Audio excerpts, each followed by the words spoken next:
kanya, sabi ko sa kanya, pwede mo ba akong tulungan? Kailangan ko kausapin ang Pangulo.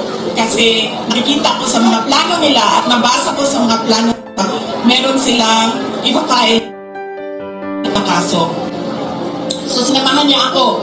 Ito yung araw bago umalis si dating Pangulong, si Pangulong Bongbong Marcos.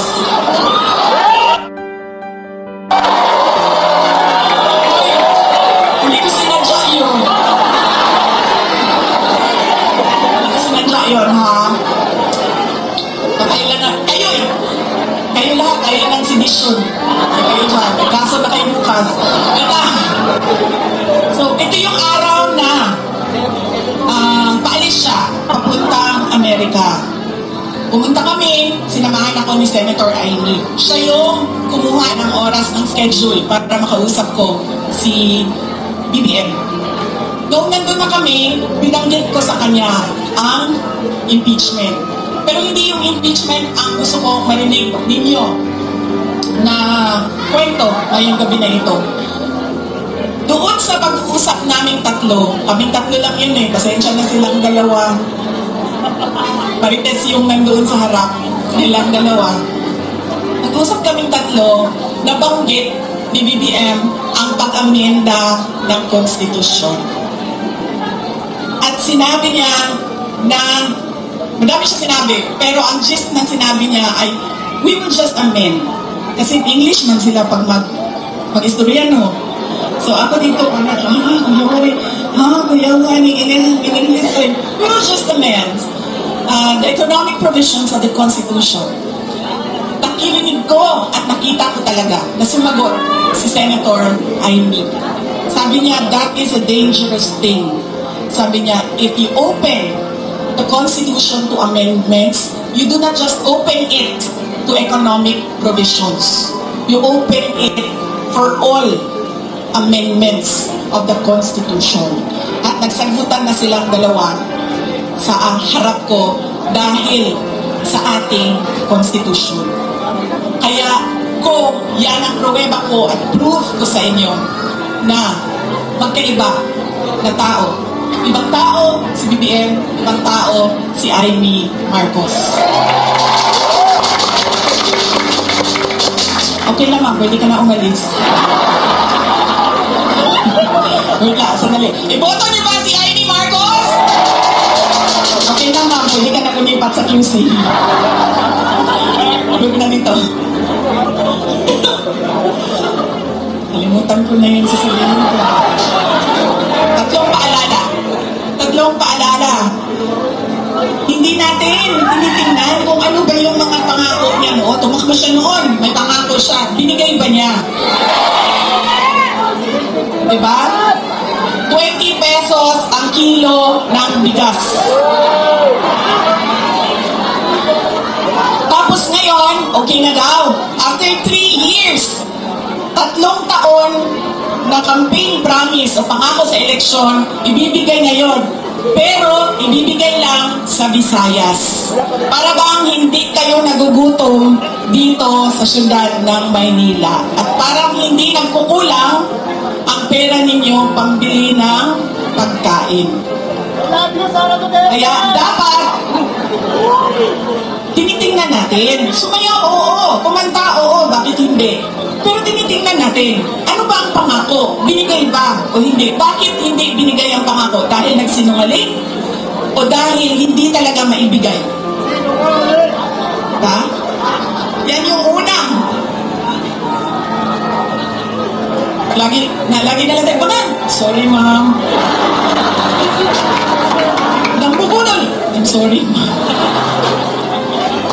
Kasi naman sabi ko, okay lang.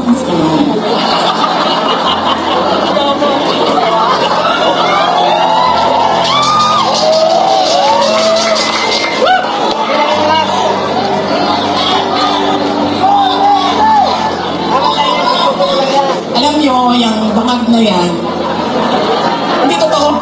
Hindi naman ako kasi tumawa dahil tinawag siyang bangag. Andun ka din, di ba? Hindi ako. Kasi sa Bisaya, ang bangag, iba bangag, bangagan, bangag. Oo. So, pag sinabi mong bangag sa Bisaya, hindi siya adik. Ang saman sa kakida. Diba? Oo. So, hindi talaga ako natawanan, tinawag siyang bangag. Kasi sa Bisaya, ang bangag ay butas. Hindi, at saka sa slang, ang bangag is yung private part ng babae. Diba? Bangagan. Ang pinagtawanan ko, dahil ang rally na yon ay kontra sa pag-amienda ng konstitusyon. Yun yung rally na yon. Tapos nagulat na lang kami na iba na yung napag-usapan doon sa rally. Pero balik tayo sa Bangagma. Alam mo, hindi ito kasali talaga sa speech ko. Sinabi sa akin ng partner ng uncle ko na noong hindi pa siya Pangulo, nung senador pa lang siya, ay bumisita sila sa bahay at inalok talaga sila ng droga. Kuminti yung wala naman ako sinabi na pangalan. O talaga, alam nyo, may malaki bang kulungan ang Maynila para sa ating lahat? Hindi nila tayo kakayanin. Ito lang, no? Baka matulad tayo kay President Duterte. Nakulong na. Hindi yung partner noong uncle ko. Kinento nila yan sa akin. Ang buong akala ko naman, kasi matanda na, di ba, may edad na, natututo ka na sa kung anong mga mali na ginagawa ng kabataan mo, ay nagbabago yung tao. Hindi ko alam na yun na nga ang nangyari. Kaya balik tayo sa paalala, tingnan niyo muna. Pagkatapos niyang kumanta, tanungin ninyo ang sarili ninyo. Noon, nakinig ako sa'yo. Ano ang pangako mo? Binigay mo ba? Kaya dapat pinag-iisipan natin kung iboboto natin o hindi yung tao. Pangalawa, ito, walang makakakontra sa akin nito, kahit saan man sa mundo. Hindi dahil galing yan sa malaking pamilya ng mga politiko ay automatic ang boto ninyo. Hindi dahil anak yan ng Duterte ay automatic ang boto ninyo. Dapat tinatanong nyo ang sarili ninyo, ano ba ang abilidad at kapasidad ng tao na ito na maglingkod para sa bayan. Isa sa mga problema natin ay ang political dynasty. Pero hindi ipinagbabawal ang kung sino man ang may gusto tumakbo. Kaya nasa atin, nasa mga butante ang pagkilatis. Duterte yan. Anong abilidad niyan? Anong kapasidad niyan? At sino yan siya? Pangatlo, at huling problema natin, paulit-ulit, behavior, ugali natin sa eleksyon, sa halalan, ay yung palitan ng boto at pera. Dahil ilang beses na kayo tumanggap, magkano bilihan ng boto dito?